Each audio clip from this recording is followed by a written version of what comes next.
আসসালামু আলাইকুম, সবাই কেমন আছেন? আশা করি সবাই ভালো আছেন। ঘুঘু কলোনিতে অনেকদিন পর ঢুকলাম। ঘুঘু কলোনিতে ঢুইকাম, ঘুঘুগুলো একটু নতুন যে বাচ্চাগুলো বের হয়েছে, বাচ্চাগুলো একটু জোড়া ঠিক করবো। মানে এগুলা একা একা থাকতেছে, একা একা ঘুরতে আসছে, জোর নিতেছে না একটার সাথে আর একটা, এর জন্য একটু করতে হবে। সবগুলো খাঁচায় বললাম, এবার দেখতে হবে মেল ফিমেল কোনটা কি, দেখে তারপরে জোড়া জোড়া দিতে হবে। ফিমেল, এটা মেল, আর এই চারটার ভিতরে মেল ফিমেল কি আছে এগুলো দেখতে হবে। এটা নতুন বাচ্চা বেরোইছে কিছুদিন আগে, অল্প কিছুদিন আগে, ভয় পাইতেছে তো দেখে নাই আমার এর আগে। এগুলো এখন নিয়ে পাখি সেটআপের ভিতরে যাইতে হবে, যাইয়া তারপরে দেখতে হবে যে কোনটা কি মেল ফিমেল দেখা তারপরে এগুলো সেট করতে হবে ভিতরে কোনটা মেল কোনটা ফিমেল। সম্ভবত এটা মেল হবে, হোয়াইটটা সম্ভবত মনে হয় ফিমেল হইতে পারে, শিওর না, দেখতে হবে কোনটা কি।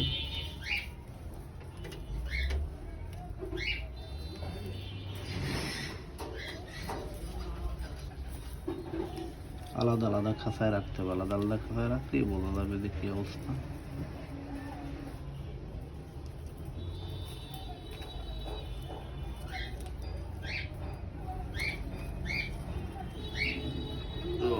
আল্লাহ আল্লাহ, বাচ্চাটা ভয় পাইছে।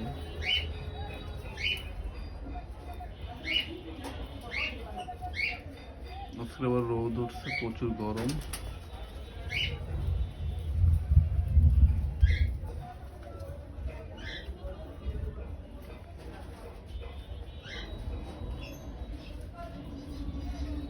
ফিমেল, এটা সম্ভবত মেল, সম্ভবত না, এটা মেলই, এটা আমার ওল্ড মেল।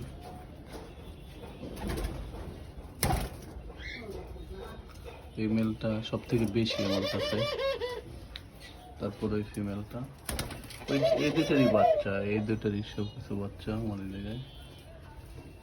হ্যাঁ, ওই দুটো পেয়ার ঠিক আছে, ওই দুটো জোড়া ঠিক আছে।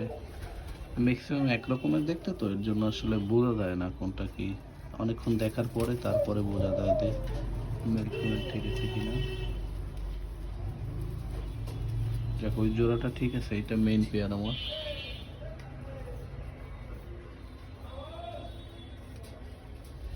এখন এগুলো দেখি, এগুলো নিয়ে তারপরে দেখা যায় যে কি করা যায়, এগুলোর ভিতরে জোড়া মিলিয়ে মিলিয়ে দিতে হবে।